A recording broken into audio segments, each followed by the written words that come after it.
கிழக்கு நோக்கி சாப்பிட ஆயுள் வளரும், தெற்கு நோக்கி சாப்பிட புகழ் உண்டாகும், மேற்கு நோக்கி சாப்பிட்டால் செல்வம் வளரும், வடக்கு நோக்கி சாப்பிடக்கூடாது, அளவுக்கு அதிகமாக உண்டால் நோய் வரும். எனவே வயிறு புடைக்க மூச்சு முட்ட உண்ணக்கூடாது. பசிக்கும் போது சாப்பிட்டாலே போதுமானது. உணவு உண்பதற்கு முன் கை, கால், வாய் போன்றவற்றை நீரால் கழுவ வேண்டும்.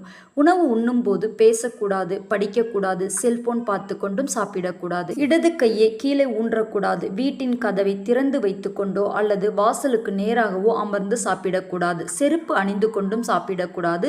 சூரியன் உதயத்திலும் மறையும் பொழுதும் உண்ணக்கூடாது. உணவு உண்ணும் போது உணவின் சுவையில் கவனம் இருக்க வேண்டும். இருட்டிலோ நிழல் படும் இடத்திலோ இருந்து உண்ணக்கூடாது. தரையில் ஆசனமிட்டு, அதாவது சவணம் கால் போட்டு சாப்பிடுவது மிகவும் சிறந்தது. சாப்பிடும்போது நடுவில் எழுந்து சென்று மீண்டும் வந்து அமர்ந்து சாப்பிடக்கூடாது. அதிகமான கோபம், மன வருத்தம் இருக்கும்போது மனதை அமைதிப்படுத்திக் கொண்டு கோபத்தை குறைத்து கொண்டு பிறகு